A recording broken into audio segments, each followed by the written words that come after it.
नमस्कार दोस्तों, स्वागत है आप सभी का exam Guru tips and tricks में। दोस्तों मैं पेश हो गया हूं पार्ट 11 के साथ। आई होप आपने 1 से लेके 10 पार्ट तक पूरे वीडियोस कवर किए होंगे। दोस्तों इस सीरीज में हम लोग कवर कर रहे हैं रुक्मणी पब्लिकेशन का 3200 का प्रीवियस ईयर का सेट।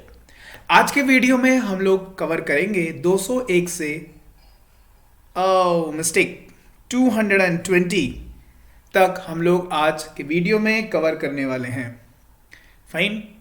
सो आपको क्या स्ट्रेटेजी के साथ इस वीडियो को कंप्लीट करना है, वो स्ट्रेटेजी आपके लिए होनी चाहिए कि जैसे ही आपके सामने क्वेश्चन आएगा आपको वीडियो को पॉज करना है, पहले अपने से उस क्वेश्चन को देखना है, करना है, उसके बाद मेरा तरीका देखना है, मैं कैसे उसको जल्दी करता हूं। अगर आपको मेरा तरीका अच्छा लगता है उसको अडॉप्ट करना है, अदरवाइज आपको अपने कॉन्सेप्ट्स के साथ, अपनी तरीके के साथ दूसरे क्वेश्चन के लिए अप्रोच करना है।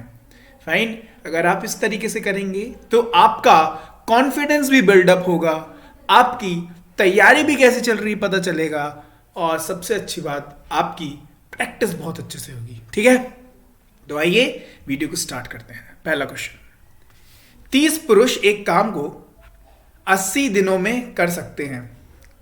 20 पुरुष उसी काम के दुगने काम को कितने दिनों में कर सकेंगे? चलिए, बहुत अच्छी बात है। तो सिंपल क्या है, 30 इंटू 80 टोटल काम। इसका क्या है, दुगना काम करना है कितने लोगों को? 20 लोगों को। ठीक है, तो सिंपल क्या सिंपल, ये गया 10, ये गया और इससे गया ये, तो ये कितना हुआ? ठीक है, लेकिन इस क्वेश्चन को आप एग्जामिनर पॉइंट ऑफ व्यू से देखिए। यहां पे दो ऐसे ऑप्शन हैं, एक ऑप्शन दूसरा ऑप्शन, दो ऐसे ऑप्शन हैं जो एक दूसरे, मतलब जो इसका क्या है, मल्टीप्लाई बाई 2 है। 180 का तो मल्टीप्लाई बाय ऐसा कुछ नहीं दिया है। तो आपको क्या करना है, एग्जामिनर जिस तरीके से सोच रहा है उस तरीके से सोचा और ऑप्शन को देखते हुए 240 में लगा के आगे बढ़ जाना है। समझ में आया क्या बोला मैंने? जैसे आपने देखा 120, इसका मतलब एग्जामिनर खेल रहा है हमारे साथ। 240 भी 120 है और इसमें दुगना काम का बोला है, तो क्या दुगना समय का भी तो लगेगा, है ना? तो बस आपको 240 लगाना है। देखिए ये सॉल्व करने का तरीका है, ये एग्जामिनेशन के साथ आप खेल रहे हैं। ठीक है, ये तब वो कर पाएंगे जब आपकी प्रैक्टिस बहुत अच्छी होगी। चलिए बढ़ते हैं नेक्स्ट क्वेश्चन की तरफ।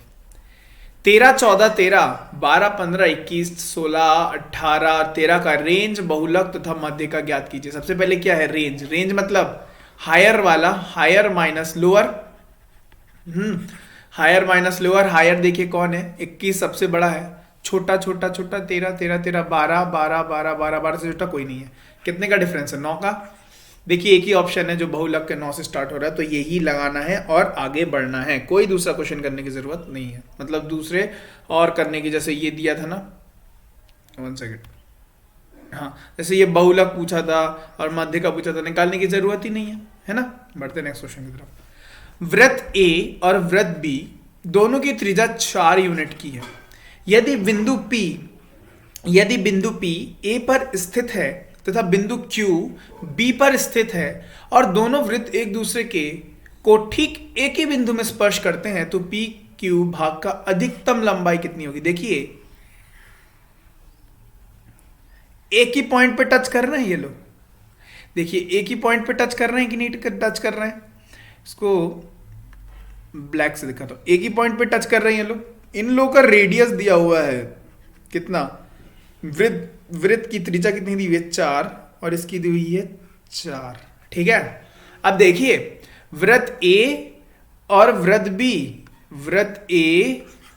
बी दोनों की त्रिज्या 4 4 यूनिट हो गई है। ये ए है और ये बी है। ठीक है, अब देखिए तो यदि बिंदु P Q पर स्थित है, सपोज मैंने बना दिया P यहां पे, सपोज, और Q B पे है, सपोज Q यहां पे बना दिया। ठीक है, और बोल रहा है PQ भाग की अधिकतम लंबाई। देखिए ये सपोज एक लंबाई हुई, और जब एक्सटेंड होंगे तो P यहां आ जाएगा, Q यहां आ जाएगा, और ये ऐसा कर करके अधिकतम कौन सी हो सकती है? अधिकतम तो यही वाली हो सकती है ना, यहां से लेके यहां तक वाली, यहां से लेके यहां तक वाली, मतलब ये 4 है तो ये भी 4 होगा, ये 4 है तो 4 4 8 और 8 16।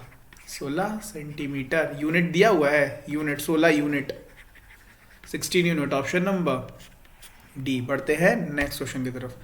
बोल रहा है 4 8 60 डैश का चतुर्थ अनुपात निकाल लो। ठीक है, मतलब फोर्थ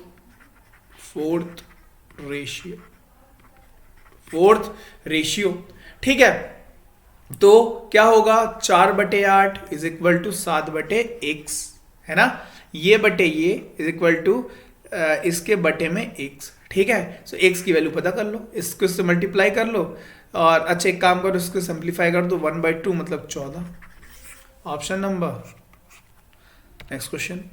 एक आदमी एक न्यूनतम गति की दिशा में 21 किलोमीटर प्रति घंटे और धारा की गति 4 किलोमीटर प्रति घंटा है। देखिए, एक आदमी की न्यूनतम गति धारा की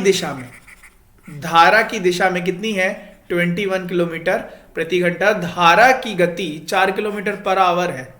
धारा की विपरीत दिशा में उस आदमी की गति कितनी होगी, ध्यान से देखिएगा। सो धारा की दिशा में क्या होता है, जो बोट की स्पीड होती है वो भी जुड़ती है, और धारा की स्पीड, करंट की स्पीड वो भी जुड़ती है। ठीक है, सो ये कितनी दी गई है, 21 दी गई है, और धारा की गति कितनी है, 4 दे ही दी गई है, इसकी 4 दे दी गई है, तो इसकी कितनी होगी, 17 + 4, तो इसकी कितनी हो जाएगी, 17। अब धारा के विपरीत में क्या होता है, m - c, है ना। बोट से अगर मैं करंट का स्पीड माइनस कर दूं, धारा की माइनस कर दूं, तो विपरीत दिशा में होगी ना, वही 17 - 4 13। बस थोड़ा सा दिमाग लगाना है, वो आंसर आ गया आपके सामने। बढ़ते नेक्स्ट क्वेश्चन। देखिए, 3 जीन्स पतलून 1000 रुपए में बेची गई। इसमें से सेल में छूट के अनुसार एक पतलून मुफ्त में दी गई। ओके, एक छूट का कुल प्रतिशत कितना होगा, तो एक छूट नहीं तो छूट का कुल प्रतिशत कितना होगा। अब ध्यान दीजिएगा, कॉमन सेंस लगाइए, एक कॉमन सेंस लगाइए। यहां पे बोला है 3 जीन्स का केस है। देखिए, इसको मैं कन्वेंशनल वे में भी समझाऊंगा और इसको जुगाड़ भी समझाऊंगा। ठीक है, अपन को फोकस करना है किसमें, जुगाड़ में। 3 जीन्स है, 1000 रुपए में बेच रहा है। ठीक है, और उसमें से एक तो उसने मुफ्त पे दे दी, एक, इसका मतलब एक मुफ्त पे दे दी उसने। इसका मतलब क्या होगा, कहीं ना कहीं 33.33% की बात हो रही है ना। देखिए, क्योंकि 33.33 का 3 गुना करेंगे तो वही आ जाता है 100% वाला केस, है ना। तो यहां पे देखिए, जो 33, और एक और बात, जुगाड़ देखिए, कभी भी आपने देखा है ऐसे करके वो मिलता है, क्या बोलते हैं, मुफ्त कुल प्रतिशत का ऐसे छूट मिलता है, हमेशा छूट मिलता है। तो ऐसे 33.33, जब भी एक, हमेशा याद रखिएगा, तिहाई वाला केस हो, थर्ड वाला केस हो, तो हमेशा 0.33 में मिलता है, तो लगा दो ये। अदरवाइज कन्वेंशनल तरीका, एक छूट कितने पे, 3 पे, मल्टीप्लाई बाय 100। ठीक है, सो ये कितना हो जाएगा, 33.33। यही चीज किया, लेकिन हमने सोचा, लिखने का भी हमने समय नहीं लिया, है ना। बस हमने सोचा, जैसे ही देखा कि एक है, जैसे ही देखा एक पतलून का केस है, ठीक है, और ये 1000 वाला केस है, और 3 बेच के 1 वाला केस है, तो मैंने तुरंत लगा दिया 1/3। अच्छा, 33.33। ओके, बढ़ते नेक्स्ट क्वेश्चन। आई होप आप समझ गए होंगे। अच्छा, 12 18 21 और 28 का एलसीएम निकालना है। ठीक है, तो देखिए, 12 18 21 और 28 का क्या, एलसीएम निकालने का बचपन का तरीका ऐसे करके हम लोग निकालते थे, कोई निकालने की जरूरत नहीं है, टाइम हमारे पास नहीं है। तो 4 × 7 क्या होता है, 28 होता है। ये क्या होता है, 7 × 3, ये क्या होता है, ये आपका क्या होता है, 9 × 2, और ये होता है 6 × 2। अब देखिए, सबसे बड़े वाले को पकड़ लेना, 28 को पकड़ लिया, क्या है, 7 × 4 है। अब देखिए 21 का इसमें क्या फिट हो रहा है, देखिए 7 तो फिट हो जा रहा है, क्या 3 फिट हो रहा है, नहीं हो रहा, तो इसमें मल्टीप्लाई बाई 3 कर लो, तो इसकी कहानी हो गई, इसकी कहानी हो गई। अब 18 की कहानी देखते हैं, क्या 9 इसमें फिट हो रहा है, नहीं, 9 का नहीं, 3 फिट हो रहा है। 9 को मैं लिख सकता हूँ 3 × 3, है ना। तो एक 3 तो फिट हो गया, है ना, तो दूसरा 3 के लिए एक और 3 मल्टीप्लाई कर दो, और 2 तो देखिए 4 के अंदर ही फिट हो गया, तो भैया ये 18 की कहानी भी खत्म। अब आती है 12 की कहानी में। देखिए, इसको 3 को लिख सकता हूं 3 × 2, देखिए एक 3 ये फिट हो गया, एक दो यहाँ, इसको मैं लिख सकता हूँ ना 2 इंटू 2, एक दो यहाँ फिट हो गया और दो एक यहाँ फिट हो गया, तो भैया ये जो है आ गया, ये आ गया आपका एलसीएम। अंडरस्टूड। तो ये देखिए कितना, ये 9, ये कितना हुआ 28 और 9 72, दो वाला केस। ऑप्शन नंबर बी देखिए आखिरी में 2 है, पूरा सॉल्व करने की जरूरत नहीं, अदरवाइज मल्टीप्लाई कर लो तो 252 आ जाएगा। बढ़ते हैं नेक्स्ट क्वेश्चन की तरफ। हमेशा याद रखिएगा क्वेश्चन को पूरा सॉल्व नहीं करना, ये एमसीक्यू है। अगर ऑप्शंस में अगर यूनिट डिजिट में आपको अलग अलग दिख रहा है तो बस आपको यूनिट डिजिट पता करना और आगे बढ़ना, हमारे पास समय नहीं है, ये जुगाड़ है। तो दो रेखियों का समीकरण y is equal to x plus 22 और y is equal to 2x plus 10 है, तो y का मान, so y is equal to x plus 22 और y इज इक्वल टू क्या बोला है 2x प्लस 10 है। सो भैया y की कहानी सेम है, इन दोनों को क्या कर दो, इक्वल इक्वल कर दो। So x plus 22 is equal to 2x plus 10। अब देखो ये इधर गया और ये इधर आया, तो मतलब x की वैल्यू कितनी हो गई, 12 हो गई, है ना। पूछ किसकी रहा है, y की पूछ रहा है। अब इसकी वैल्यू यहां पे जाके पुट कर दो। सो 12 प्लस 22 कितना आ गया, 4 वाला ऑप्शन 34, ऑप्शन नंबर डी। बढ़ते नेक्स्ट क्वेश्चन की तरफ। tan theta is equal to 5/12 है। So cos theta plus sin theta into 10 into cos, तो भैया ये तो उल्टे होते हैं, ये तो हो गया 1, ठीक है, ये क्या हो गया, ये 1 हो गया। ओके, अब देखते हैं cos थीटा और sin थीटा वाली वैल्यू। सो जैसे ही मैंने देखा 5/12, मेरे दिमाग में आ गया अरे बाप रे, ये तो ट्रिपलेट है। ये क्या है, ये है आपका ट्रिपलेट। सो tan थीटा 5/12, तो 5 कहां होगा यहां और 12 कहां होगा यहां, तो 5 12 13, ये ट्रिपलेट होता है अगर ये थीटा हुआ तो। अंडरस्टूड। अब क्या पूछ रहा है, cos थीटा, cos थीटा तो क्या हो जाएगा 12/13 प्लस sin थीटा क्या हो जाएगा 5/13, ठीक है। अब यहां देखिए, और यहां क्या हो गया, प्लस तो हो ही गया 1, और यहां देखिए 17/13 हो गया और डिवाइड प्लस 1। अब देखिए इसमें 13 जोड़ो मतलब 30 हो गया, तो 30/13, ऑप्शन नंबर। बढ़ते हैं नेक्स्ट क्वेश्चन की तरफ। बोल रहा है 12 11 18 28 19 13 13 18 इन अंकों का रेंज ज्ञात करें। अभी मैंने बताया हायर माइनस लोअर, ठीक है। So higher minus lower, higher देखो ये है 28 मिल रहा है, लोअर देखो 12 से छोटा कोई है 11 है, और छोटा छोटा छोटा नहीं, सिर्फ 11। सो 28 माइनस 11, 7 वाला ऑप्शन, ऑप्शन नंबर बी। 55 वस्तुओं का क्रय मूल्य एक वस्तु के विक्रय मूल्य के बराबर है। यदि अर्जित लाभ 10% है तो x का मान ज्ञात कीजिए। दोस्तों ध्यान रखिएगा, इस क्वेश्चन को मैं एक जुगाड़ से बताने वाला हूं, ठीक है, ध्यान रखिएगा जुगाड़। अदरवाइज कन्वेंशनल तरीका भी मैं बता दूंगा, लेकिन उससे मजा नहीं आएगा, वो पूरी दुनिया करेगी, समय ज्यादा लगाएगी।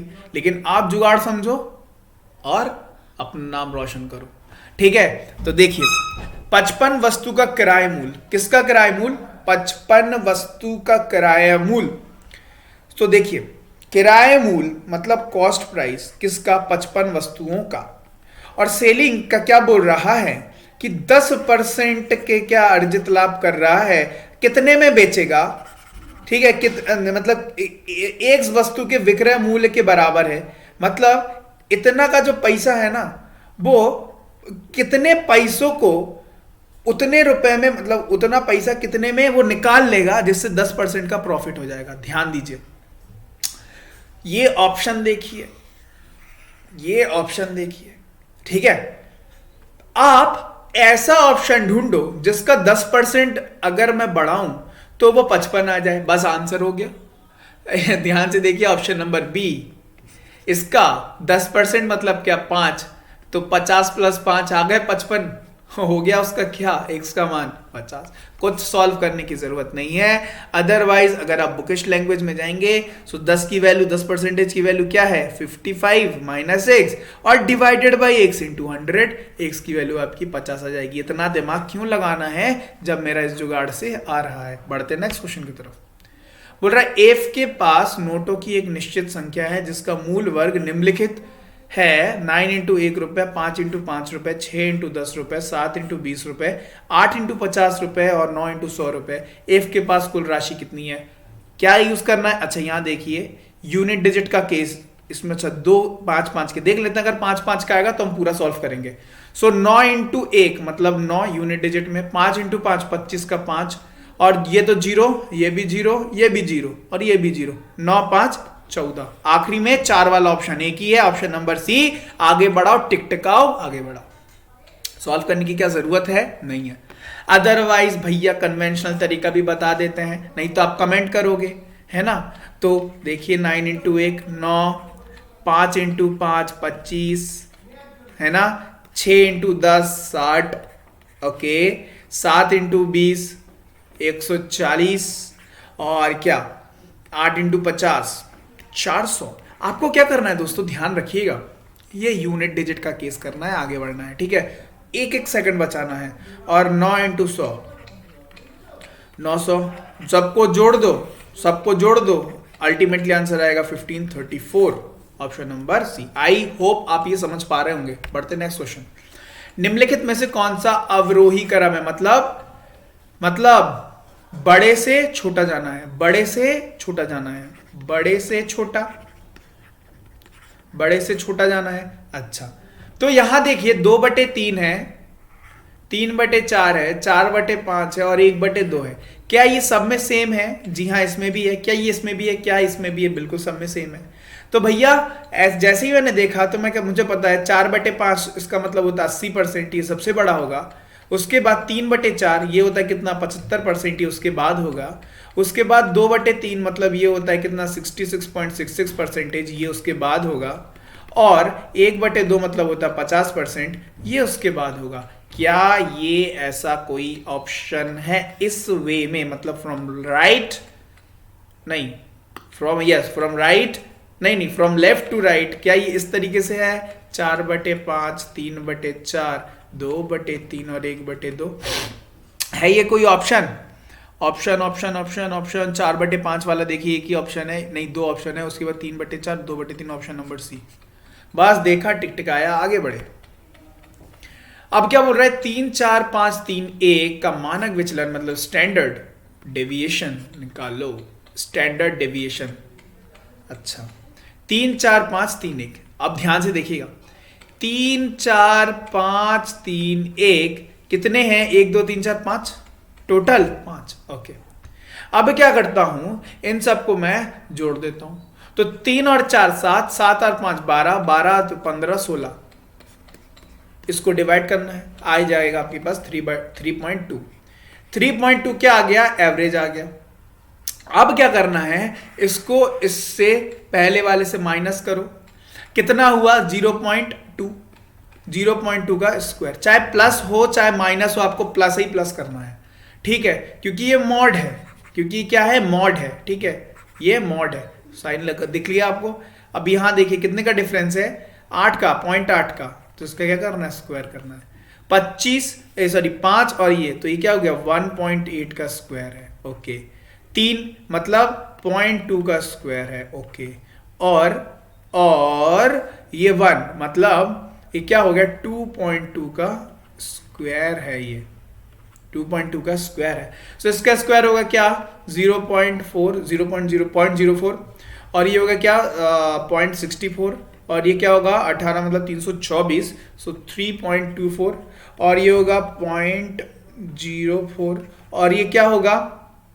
22 मतलब 484 ना, सो 4.84। सबको जोड़ दो, इन सबको जोड़ दो, सो आ जाएगा आपका 8.8 के लगभग, मतलब मैं इसको लिख सकता हूं 9। और इसी 9 को नंबर्स कितने हैं? n 5 है, और इसका अंडर रूट कर दो। आंसर आपके सामने 3/5, ऑप्शन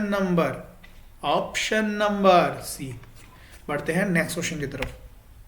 12% दर से साधारण ब्याज प्रत्येक 6 महीने के अंत में मूलधन में जोड़ी जाती है, तो ब्याज का वार्षिक प्रभाव दर कितना होगा? देखिए 12% का दर है साधारण ब्याज प्रत्येक 6 महीने में, मतलब क्या बोल रहा है? इसका आधा कितना होगा? 6, और 6 का 6 बार 2 बार करना है तो 2 बार वाला केस है। इसका मतलब साधारण ब्याज वाला जो 6 में है वो किस में बदल जाएगा, वो आपका कंपाउंड इंटरेस्ट में बदल जाएगा।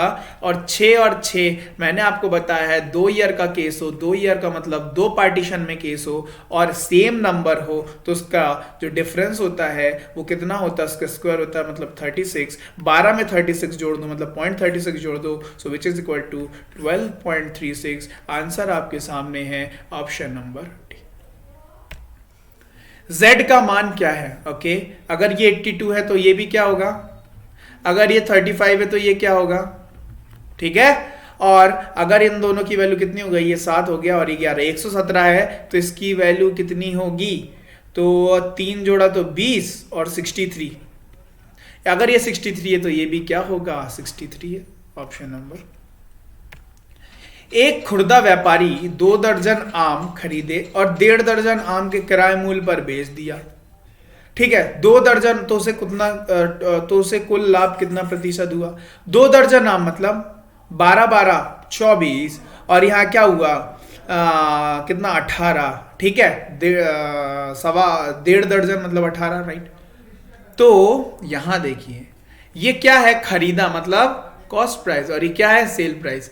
हमेशा याद रखना ऐसे क्वेश्चंस में इन दोनों का उल्टा कर देना, क्योंकि ये 1 होता है, ठीक है। इसका उल्टा कर देना तो क्या हो जाएगा, 18 से 24 हो जाएगा। कितने की बढ़ोतरी, 6 की, किस पे 18 पे 1/3 मतलब पता चल गया 33.33% तो होगा ही होगा। Option number. विस्तार करें C-3 का होल क्यूब, यस C-3 का। सो आपको पता है A-B का क्यूब क्या होता है, ए क्यूब, उसके बाद -B क्यूब, फिर 3AB और इसमें A-B है ना। A के जगह क्या है, A के जगह C है, B के जगह क्या है 3 है, वही पुट करना। A क्यूब मतलब C cube, sorry yes C का क्यूब, चलो माइनस B का क्यूब मतलब 27 माइनस 3 इंटू AB मतलब 3 त्रिक 9 9C 9C और ब्रैकेट में A-B which is C-3। So what will the answer, C का क्यूब 27, ठीक है, और माइनस ये क्या हुआ 9C² minus minus plus 27 plus 27 वाला केस कौन से है, plus sorry 27C plus 27C plus एक ये है और एक ये है, तो भैया ये और ये तो कट गए, ठीक है। सो आप इसको जमा लेते हैं इस फॉर्मेट में।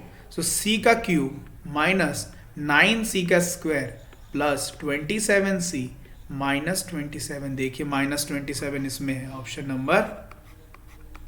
बढ़ते हैं नेक्स्ट क्वेश्चन की तरफ। बोल रहा है गैर कथित साहित्य मतलब नॉन फ्रिक्शन खंड से संबंधित केंद्रीय कोण कितना है। सो नॉन फ्रिक्शन वाला केस क्या है, ये 30% वाला केस है, ठीक है। अच्छा 30% किसका दोस्तों, 30% किसका, 360 का ना, 30% किसका, 100 का। और टोटल कितना होता है पूरा मतलब राउंड कितना होता है 360 का। तो आप ये एक चीज याद रखना, दिमाग में बना के रखना, जैसे ही बोला ना 30%, हमेशा याद रखना 30% बोला ना तो हमेशा याद रखना 1 0 घटा देना, मतलब 1 पॉइंट इधर आ जाना और जो भी होगा उसको 36 से मल्टीप्लाई कर देना। देखिए ऐसे तो ये कट जाएगा, मैं ये बोल रहा हूँ, ये लो ये इससे ये कट गया, लेकिन क्या हुआ मैं शॉर्ट तरीका बोल रहा हूँ, 3 × 36 हो गया, आंसर तो मेरा आ गया 108, मैं लगा के भी आ जाऊंगा, लेकिन इतना करने की जरूरत नहीं है। देखिए जैसे यहाँ पे 35 बोला, सो इसको मैं कैसे लिख सकता जल्दी से, अगर बोलता कि कितना कोण होता तो आप क्या करना, एक इस तरफ पहुंच जाना, मतलब यूनिट से एक डिजिट लेफ्ट तरफ पहुंच जाना, तो क्या हो जाएगा 3.5 हो जाएगा, है ना, और इस तरफ पॉइंट लगा देना और मल्टीप्लाई बाय 36 कर देना, आंसर आ जाएगा आपके सामने। अंडरस्टूड दी कहानी। तो ये जुगाड़ नहीं है, ये बस करते करते करते करते आप इस लेवल में पहुंच जाओगे, है ना। छोटी छोटी चीजें हैं, टाइम यही बचाती है, 2 सेकंड बचाए 5 सेकंड बचाए, ऐसे करते करते अगर आप पूरा देखोगे तो कितना टाइम बच जाएगा, कम से कम 10 से 15 मिनट तो बचेगा, बहुत होता है 10 से 15 मिनट। बढ़ते नेक्स्ट क्वेश्चन की तरफ।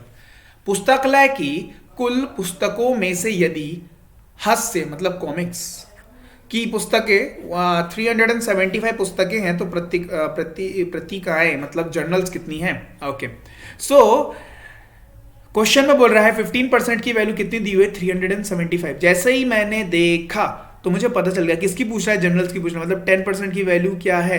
तो यहाँ देखिए ये कितना है, मल्टीप्लाई बाई 25 है, तो इधर से मल्टीप्लाई कर दो, सो 250 250 तो दोस्तों ये था आज का पूरा सेशन।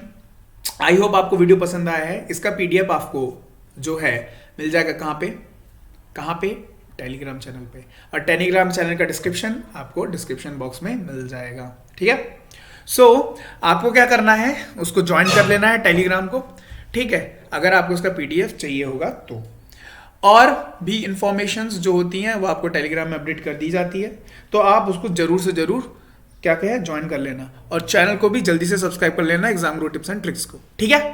तो मिलते हैं आपसे फिर नेक्स्ट वीडियो में, और फिर नेक्स्ट क्वेश्चंस करेंगे, फिर से 20 क्वेश्चंस करेंगे, देखते हैं 20 करते हैं कि 40 करते हैं, देखते हैं कैसा क्या सर बोलते हैं, ठीक। तो फिर मिलते हैं आपसे नेक्स्ट वीडियो में, तब तक के लिए bye bye and have a nice day.